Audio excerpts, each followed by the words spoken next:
Hi, everybody. Kenneth G. Hasty here once again. A series of videos for leaders, business people, business owners, sales managers, salespeople, marketers.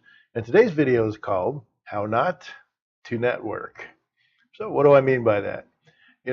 As an entrepreneur, I attend numerous networking events, and even if you work for corporate, you may not be going to networking events per se, but you may be going to functions or trade shows or dinner meetings and things like this where there's a large group of people, association meetings, and that's essentially a networking meeting. Because if your goal is to promote your business then with other people, then you're networking. So let's talk about how not to network. One, don't just talk about you. Don't be so self-focused. If you're in there like I, me, people get bored with that really quick. They'll kind of smile and nod, and then they'll find a graceful way. Oh, look at the time, to get away from you. It's not about you. It's about them. You need to engage them in a conversation where you can listen to what they have to say, see if it's relevant to your business, share what's relevant about you and your business, and that's your best way to have success. Another one's over embellishing what you do. You know, if you've got a little tiny shop, don't be trying to compete with Caterpillar. Don't be telling, oh yes, we can make bulldozers. You don't want to. You can try to impress people. But that's not your goal. What you're looking for is real business from real potential customers. It's not the time to try to like pump yourself up or whatever. Now, hey, we all kind of embellish at times. I know, it's kind of where we're like, we have we're sales oriented type people. We have high opinions of ourselves at times, and it shows. But we still need to be factual and accurate. And so, if you're talking with somebody who's a potential new customer, then be straight with them so they know what you really have, and then that you'll most likely be more successful. Because even if they don't need what you have, they may know somebody who needs what you have. So the best thing to do is, put out a good first impression, right? Um, Getting stuck in the same group. That happens to me. I have to be really careful because I know so many people now in a lot of these networking groups. So we'll get to talking. It's kind of like seeing an old friend, a buddy. But you know what? They don't buy from me, right? So the longer I'm talking to them, the longer the meter's running. Then I'm like, all right, I need to find a graceful way to go. And usually what I'll do is I'll just be blunt. I'll say, hey man, I need to mingle around here a little bit. I love talking to you guys. Keep in touch, but I got to go do some mingling, and that works really well. Nobody takes offense, and I move to the next group. Is it comfortable walking into a group where you don't know anybody? No, not even for me. So you kind of walk and listen. I'll just say, hey, I'm just mingling. Am I interrupting anything really important? You know, but if you just walk up and barge in the group, then, don't do that. All right. Um, Following another person around, especially if it's your first or fairly new networking event or you're there with your boss, people have a tendency to just wander around behind the other person. Well, you're not going to personally benefit from that very much, unless you're being trained by that person. That's a different thing. But my philosophy when I was running sales teams was always divide and conquer. Like we had everybody met for lunch, like at a trade show or something. Potential customers were in the room. Then I wouldn't let everybody sit at the same table and hang out like they're on a weekend at home.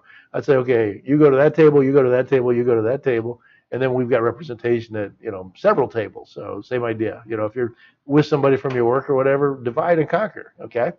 Um, Standing in a corner looking at your phone. And I see this all the time, especially from no offense, but from you millennial crowd. It's kind of like get a little uncomfortable. The comfort zone's like right here. It's kind of like, well, I'll check my email, or check my phone. Even if you're a trade show booth, same kind of thing. Well, I'll just do this. You become right then, you're inadvertently putting a wall up. You become unapproachable. So, you're at a networking event. Well, step out and network, man. Start talking to some people. Um, Trashing your competition.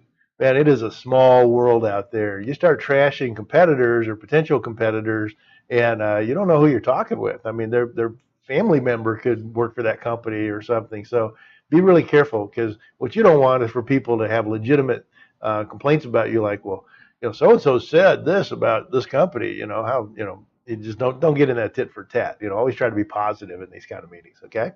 Um, and then, of course, you'll hear me say a lot: follow up, follow up, follow up. Right? So you've got their business cards now. Don't forget to follow up and follow up correctly. Now people use these crutches like I don't know, mass email services, right? So then you pay for this mass email service. You blast out all these generic emails, and it's just junk mail. Nobody's going to read them. Not going to care unless it's personalized about them. Hey, enjoy meeting with you and discussing whatever it was, maybe name their company, et cetera, et cetera. And then you're going to draw them in. It's going to seem, genuine to them, which it is, because you're taking the time to do it specifically for them. Now, that can be automated. I know, right? It's a mass email, but it's of a different type. So, I'm certified in sales automation. So if that's something you want to discuss, just get a hold of me. So I'm Kenneth G. Hasty. Hope if you like these videos, please forward them, retweet them, etc. At least put like, and I'll keep doing them. I'm a professional business growth consultant. I'm the guy you call when you want to grow your small company into a bigger company. And so I'm also certified in sales automation. If you want to check me out, you can check me out. You can Google Kenneth G. Hasty, and I've got, I don't know, a page or two on there of stuff. But you can check me out on my website, kennethghasty.com, or you can email me, kenneth@kennethghasty.com. Or if you'd like to talk some business or potential business, then um, give me a call. I'll put a link here to my phone. I saw something fell back there. The show must go on, right? I put a link to my phone, and you can schedule on a calendar from that link, and we can talk that way. I did that with somebody yesterday. It worked great. What fell? Well, it's not exactly a plug, but what the heck? If you need a good book, 77 Seconds to Sales Success is by Kenneth G. Hasty. It's the practical, tactical, no fluff guide to excelling as a salesperson. It does get really high reviews, and you can get it almost anywhere. So keep that in mind, I guess. That's my shameless plug. Kenneth G. Hasty, sign it off, and have a great day. Take care. Bye.